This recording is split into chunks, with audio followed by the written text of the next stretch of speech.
Soy Eulogio Paz Fernández, soy el padre de Daniel Paz Manjón, que fue asesinado por terroristas yihadistas el 11 de marzo de 2004 en uno de los trenes que fueron atacados, en concreto el tren que estaba a punto de arrancar en la estación del Pozo. Daniel ese día iba a la universidad porque él estaba estudiando segundo curso de Ciencias de la Actividad Física y el Deporte en la Universidad Politécnica de Madrid.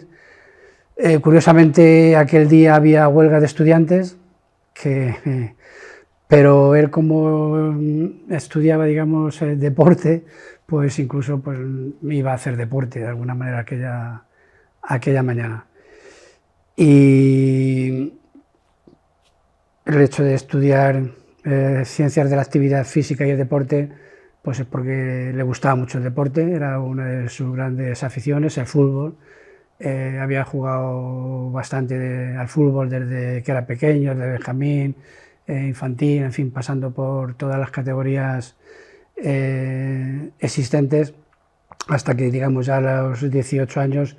lo dejó para centrarse, digamos, en los estudios. Aparte de, digamos, de deporte, pues le gustaba también la música. Es verdad que Daniel era muy querido por sus amigos, tanto los que tenía del colegio de pequeño, hasta los del instituto y posteriormente pues los amigos de la universidad en las que estaba estudiando. El 11 de marzo del 2004, pasadas las 7:30 de la mañana, entre las 7:34, 7:37, 7:38,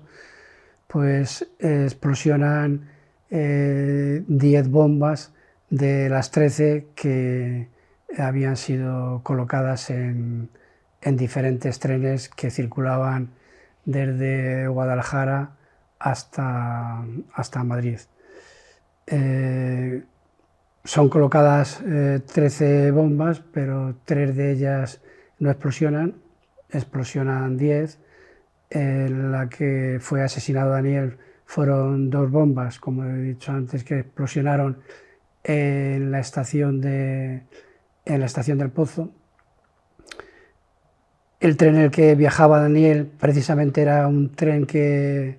venía desde Guadalajara, porque muchas veces pues la gente habla de los atentados de Atocha o que los trenes salieron de Alcalá de Henares. Entonces es conveniente muchas veces precisar que los atentados no solamente son en Atocha, explosionan en 4 estaciones que son las de Santa Eugenia, El Pozo, junto a la calle Tellez, y en la de Atocha.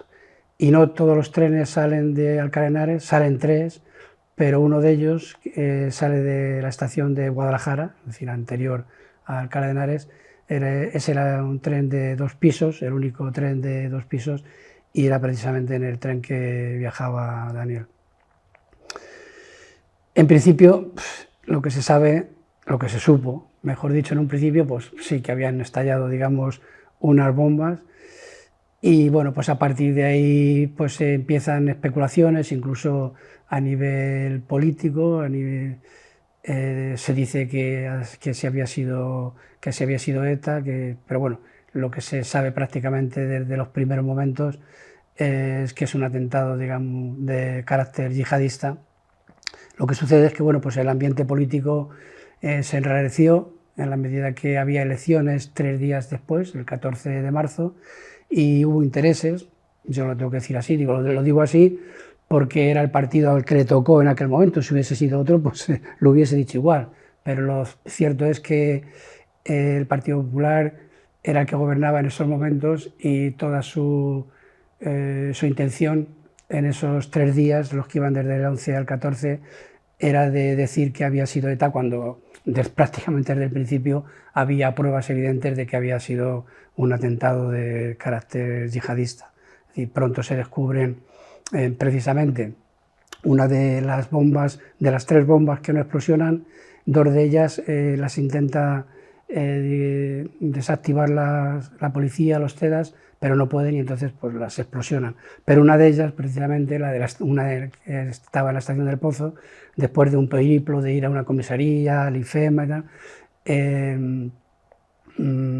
se descubren en una bolsa de las muchas que habían llegado a IFEMA, de las bolsas o enseres que llevaban las víctimas. Daniel pues llevaría su mochila y pues todo eso, como las mochilas o los bolsos de muchas más personas, pues fueron a parar al IFEMA. Entonces allí en una de las bolsas se descubre una de las mochilas que no había explosionado. Y en esa mochila pues se ve, es el ADN de los atentados, es decir, ahí está un móvil conectado a los explosivos, el detonador, el agomado seco, en fin, todo lo que constituía lo que hizo posible la explosión del resto de las bombas. El conocer, digamos, el móvil, pues rápidamente a la policía le lleva a averiguar dónde habían sido comprados esos móviles, las tarjetas de esos móviles, dónde se habían montado, desde dónde se habían hecho llamadas. Y bueno, pues se concluye, por ejemplo, que el Morata de Tajuña se habían preparado las bombas en las mochilas, y en Lavapiés pues se descubre un locutorio donde se habían vendido las tarjetas que harían posible que se activasen los móviles a esas horas determinadas. Una parte importante, a mi juicio, que también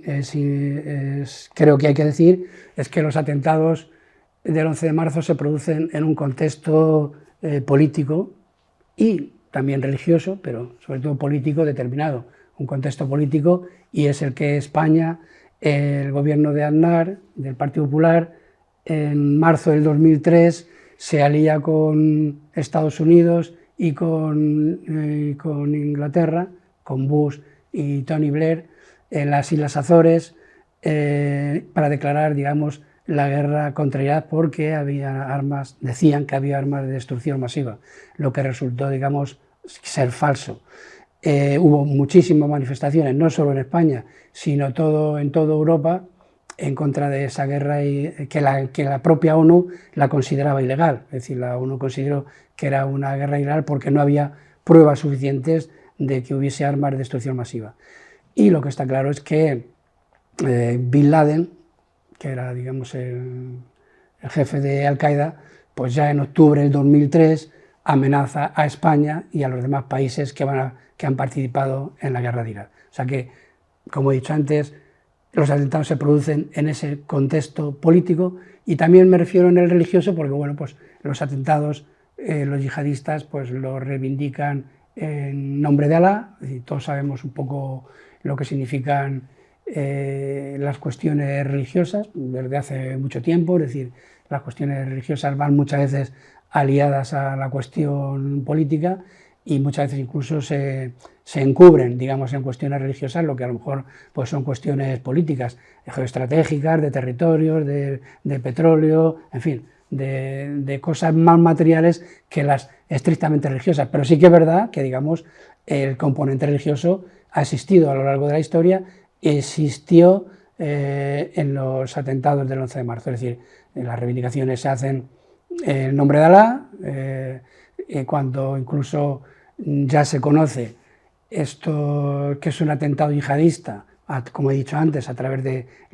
esa bomba que es desactivada, de los móviles, y los móviles llevan al piso de Leganés, donde los terroristas, había 7 terroristas de los que habían participado en los atentados, que estaban en un piso de Leganés porque pensaban seguir, digamos, atentando.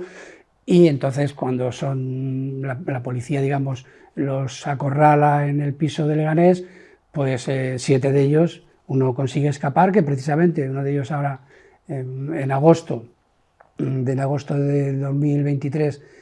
sale ahora de prisión, se consigue escapar, pero los otros 7, pues acorralados por la policía, en vez de entregarse, pues prefieren inmolarse, llaman a sus familiares en Marruecos diciendo que se van a suicidar por Alá, en fin, todo este componente, digamos, religioso. La tesis de Fernando Reinares es de que los atentados no se producen por la guerra de Irak, sino que hay una célula que se desarticula en el 2001, creo que es, se desarticula parte de esa célula, pero la otra parte que queda, digamos, suelta, libre, por decirlo de alguna manera, es la que, en venganza de esas detenciones, empieza a preparar los atentados. Sea así o no sea así, lo que es cierto es que luego, incluso el mismo libro de Fernando Reinares, que se llama 11M, la venganza de Al-Qaeda, lo que dice es que los atentados se producen en venganza sobre venganza, es decir, sobre la venganza anterior viene ahora otra venganza por la guerra de Irak. ¿Por qué? Efectivamente, no lo podemos saber,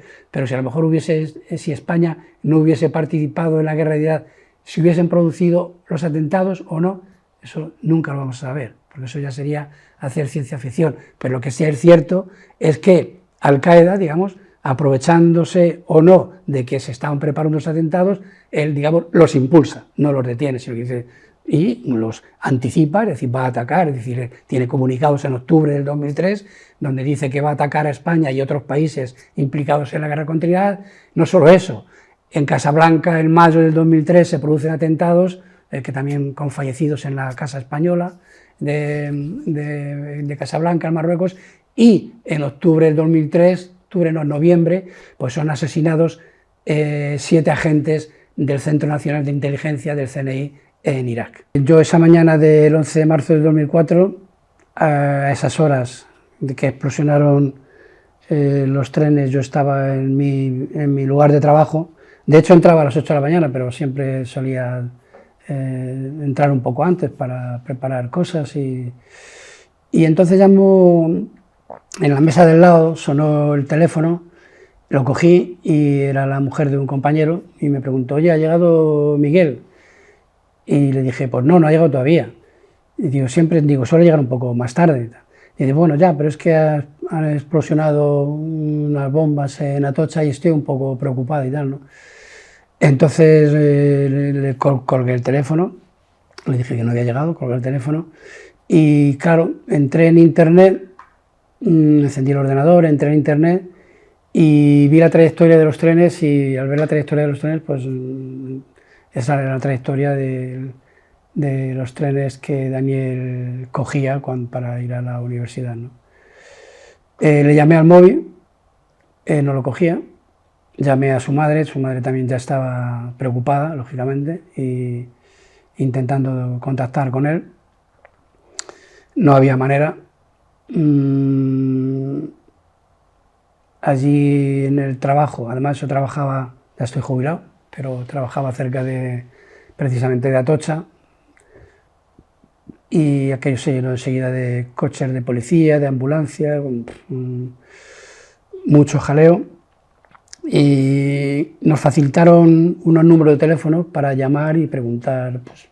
para pedir noticias, ¿no? de las personas que a lo mejor estabas llamando y que no respondían, ¿no? Yo llamé varias veces, pero bueno, aquello no había forma de contactar con esos teléfonos, estaba bloqueado todo.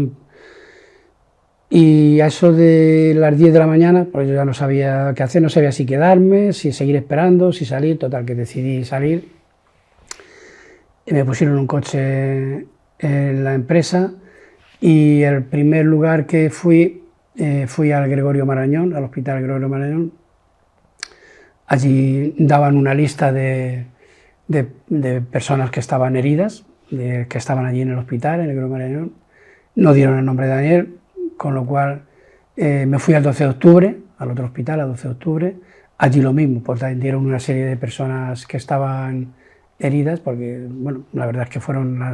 tal fue el calibre de asesinados y heridos en estos atentados, que fueron a muchos hospitales de la Comunidad de Madrid, 16 o 17, 18 hospitales donde fueron llevadas las personas heridas. En el 12 de octubre, como digo, tampoco tuve noticias de Daniel. Me fui a la estación del Pozo, pero allí no había forma de entrar, pues estaba aquello lleno de policías, de coches de policías, de ambulancias, de coches fúnebres. Total que me fui al Hospital de la Paz, luego al del Niño Jesús Y ya eso en todos los sitios, pues nada, no había noticias de Daniel. Lógicamente yo estaba bastante preocupado y a eso de las 2 o así más o menos volví al Gregorio Marañón, porque allí ya tenían un listado recopilado no solo de ese hospital, sino de los diferentes hospitales donde estaban heridas las personas. No nos facilitaron tampoco, allí ya fui ya con el resto de mi familia, estuvimos allí. El nombre de Daniel seguía sin ser nombrado como persona que estuviese herida, y entonces dijeron que las personas que no fuesen nombradas y que estuviésemos buscándolas, que podíamos ir al IFEMA. El IFEMA es el Instituto Ferial de Madrid, que tiene unas naves amplísimas, muy grandes. Allí llegamos, creo recordar, a eso de las 4 de la tarde. Nos dijeron que diésemos alguna señal de Daniel para poderle identificar si estaba entre los heridos, en fin. Recuerdo que dimos una señal de una cicatriz que tenía en el codo de cuando de pequeño hacía karate. Y allí estuvimos pues ya toda la tarde, esperando, tarde, noche. Allí fueron llegando familiares, amigos de Daniel, de la universidad, nos llevaron mantas, pues era marzo, hacía frío. Y la verdad es que hubo momentos bastante duros, porque claro, a eso de las tantas de la noche, pues a lo mejor se oía el grito desgarrado de un familiar de alguien que le habían comunicado pues, la noticia de que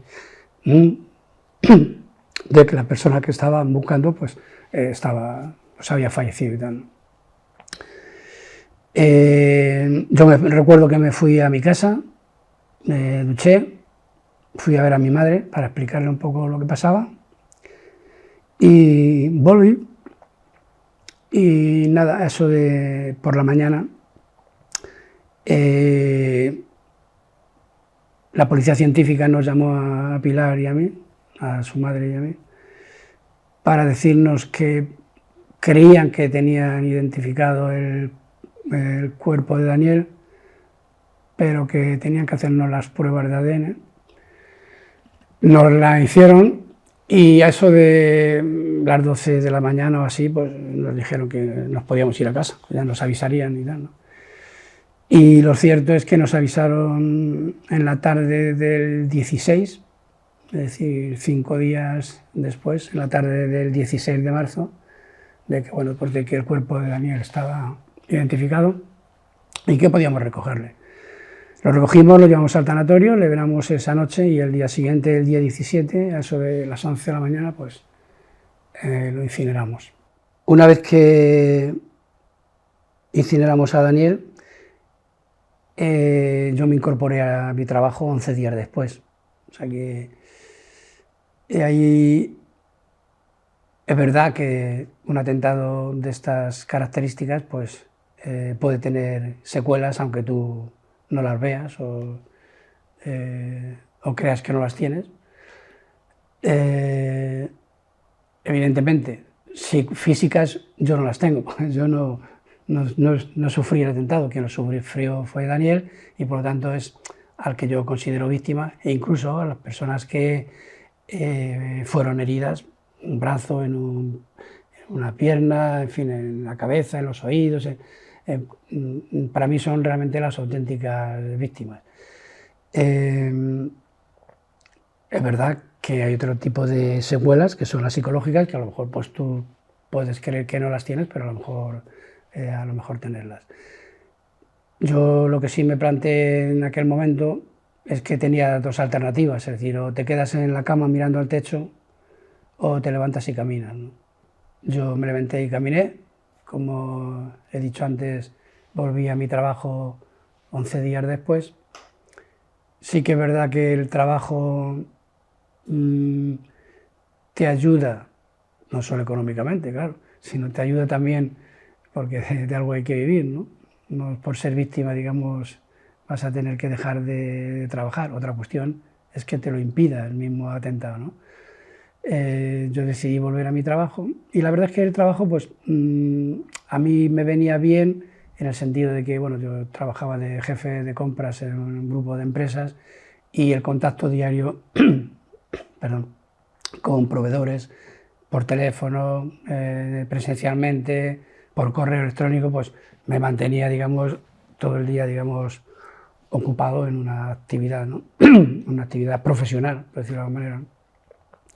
Sí que es verdad que paralelamente a eso, yo, como he dicho antes, entraba antes al trabajo, pero entonces lo que hice a partir de ese momento es, en vez de entrar antes al trabajo, me tomaba un café en el bar de al lado, leía los periódicos y ahí empecé a enterarme de cosas en torno a lo ocurrido del 11M. Yo quise profundizar más en todo eso que estaba leyendo y con el tiempo, en el 2006, escribí, fui tomando notas y escribiendo cosas, y en el 2006 publiqué un libro que se llama 11M, Palabras para Daniel y Cartas al Director. Es un libro que tiene dos partes. La primera, 11M, Palabras para Daniel, pues son un recuerdo, digamos, de Daniel mío, de sus compañeros de estudio, de los que del colegio de pequeño, de sus profesores, es decir, son pues, recuerdos muy bonitos. Palabras para Daniel, o sea, de todas estas personas que estoy diciendo. Y Cartas al Director fue pues, unas cartas que empecé a escribir al país, pues, opinando un poco lo que yo pensaba de lo que había pasado, de por qué Daniel, digamos, en definitiva le habían asesinado, ¿no? Todo esto un poco que he dicho antes sobre el 11M, la guerra de Irak,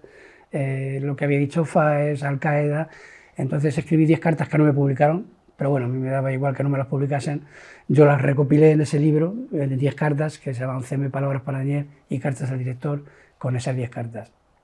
Seguí mandando cartas al director, no me las publicaban, pero las justificaciones podían ser de que había muchas, de que eran muy largas, de esto, en fin, lo que sea, ¿no? Yo seguí escribiendo cartas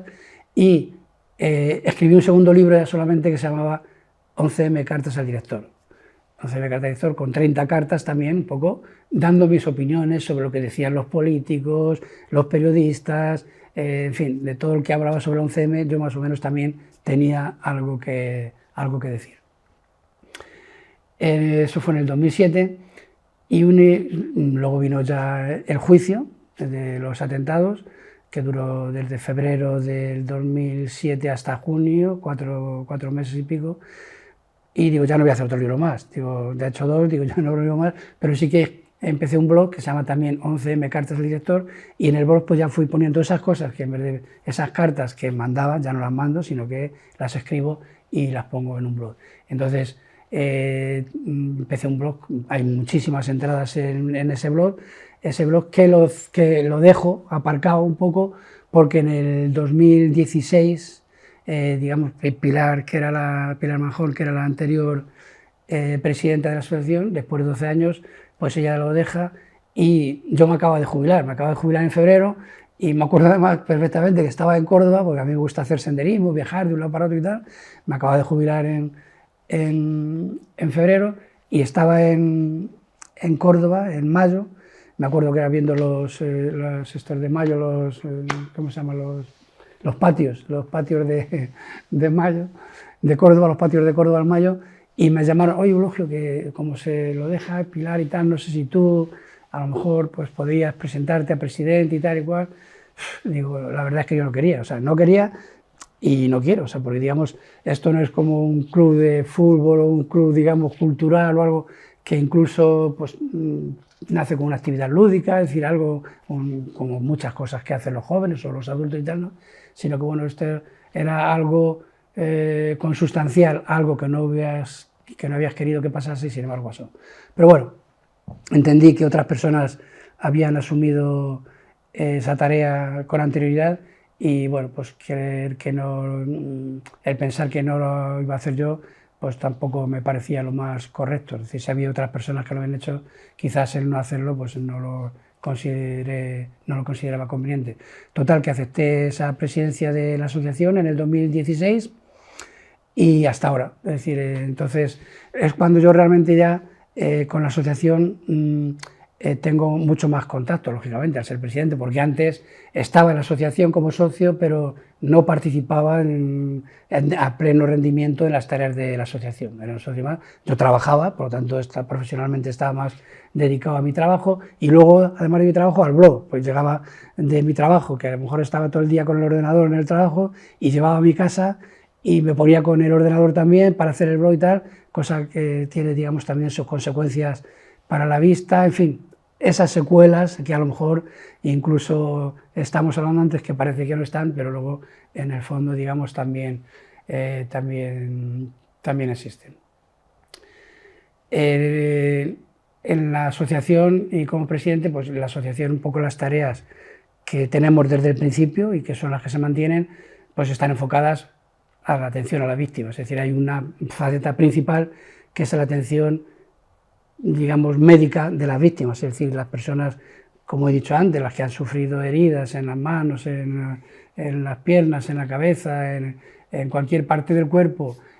por decirte algo, pues una persona que sufrió el impacto de la bomba en el oído y trabajaba a lo mejor en una empresa de telemarketing, pues digamos esa persona ahora con el tiempo, porque en este asunto de las heridas y de cuestiones médicas, pues es posible que haya personas que sanen o que curen y que vayan a mejor, pero hay otras que a lo mejor las secuelas se agravan y van a peor. Es decir, entonces a lo mejor te tienes que centrar en las ayudas médicas de esas personas y a lo mejor esa persona que te he dicho que trabajaba en un call center, pues ahora resulta que necesita con el tiempo pues un aparato auditivo porque la situación del oído, pues las secuelas se han ido agravando, ¿no? Entonces están esas ayudas médicas, esas ayudas psicológicas que hemos dicho antes, es decir, nosotros en nuestra asociación hay 7 psicólogas que trabajan con víctimas y con las que hacen terapias o talleres para, digamos, superar gente que a lo mejor lo sigue necesitando, gente que a lo mejor está a 2 años y a los 2 años pues lo deja porque se cree que ya más o menos está mejor, gente que está más tiempo, gente que lo deja pero a lo mejor al cabo del tiempo ha habido un atentado en otro sitio y se vuelve otra vez a recordar cosas o la fecha de los aniversarios y vuelve otra vez al psicólogo porque otra vez, digamos, se encuentra, digamos, mal psicológicamente y entonces está ayudas psicológicas. Ya hemos dicho las ayudas médicas, ayudas psicológicas, ayudas sociales, porque como hemos dicho antes, los efectos en los heridos, fundamentalmente en los heridos, en los que siguen vivos, en los que han sido asesinados, pues ya no hay nada que hacer desde esa perspectiva, pero en los heridos, pues al faltarle el trabajo, pues necesitar ayudas para la casa, para la luz, para el agua, en fin, ayudas de tipo social, para alquiler, etc. Ayudas de formación porque si te tienes que reciclar porque has perdido un trabajo de lo que trabajabas antes y ahora tienes que trabajar en otro sitio, pues el reciclarte, el formarte, pues eso también incidimos. Entonces ya hemos dicho ayudas médicas, ayudas psicológicas, ayudas sociales, ayudas de formación. Y luego hay un tema importante que es el tema de la memoria. Es decir, el tema de la memoria al cabo de casi 20 años que van a hacer, pues es muy importante el construir, digamos, la memoria de lo ocurrido realmente aquel día. De hecho, incluso yo trabajo en una conferencia que doy que se llama 11M, el antes, el durante y el después. Es decir, qué pasó antes del 11M, qué pasó el 11M propiamente dicho y qué ha seguido pasando después del 11M, porque no cabe duda de que han seguido pasando cosas después de esos atentados. Teorías de la conspiración, de que si todavía hay algunos que dicen que no puede ser que esos moritos de lavapiés hubiesen hecho eso, que tiene que estar ETA detrás, y si no está ETA pues es fulanito, y si no es el Sun Corda, es decir, cualquier, digamos, teoría de la conspiración para, digamos, en definitiva, no concluir que fue un atentado de autoría, digamos, yihadista. Entonces ese tema de la memoria es importante. ¿Por qué? Porque tiene que quedar, además, yo se lo digo muchas veces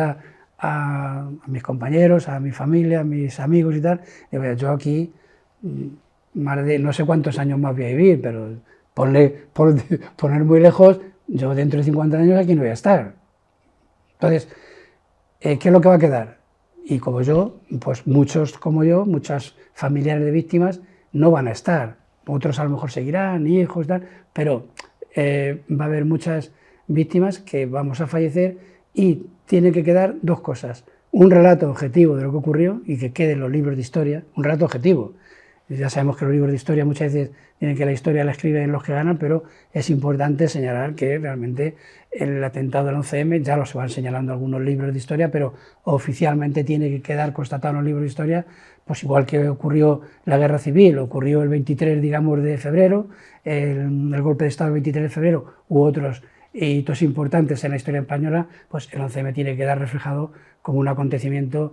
crucial en la historia de España, porque de hecho así fue, es decir, los atentados del 11M fracturaron a la sociedad española, entre los que, digamos, pues vieron que era un atentado yihadista y los que empezaron a, digamos, a teorías de que tal cual, de que si había sido ETA, de que había sido fulanito, de que si menganito, entonces la sociedad española se dividió, se fracturó y yo creo que con el tiempo se va eso un poco recomponiendo, pero no del todo, es decir, sigue habiendo, digamos, esa insidia, digamos, ese no querer reconocer la autoría yihadista y sobre todo cuando llegan los aniversarios, y lo vamos a ver en el próximo aniversario del 11M, que el año que viene, cómo esas teorías conspirativas pues todavía seguirán, digamos,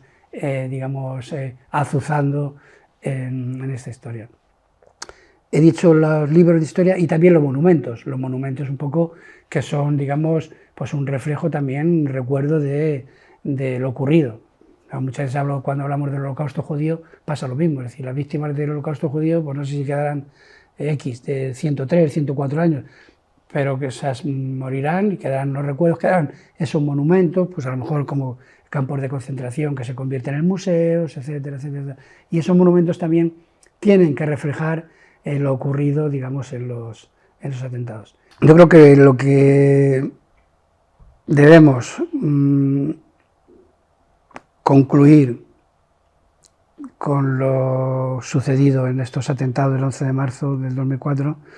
son unas enseñanzas importantes para todo el mundo, mayores, pequeños, pero sobre todo a la juventud. Es decir, porque, como he dicho antes, una de las tareas importantes es la memoria, pero todo eso de la memoria hay que englobarlo, lo que hemos dicho de los monumentos, del relato objetivo de lo ocurrido, hay que englobarlo dentro de una tarea de educación, digamos, a la juventud, que es un poco en el contexto en el que estoy haciendo este testimonio, para que los jóvenes entiendan, comprendan, se esfuercen por entender y comprender que el terrorismo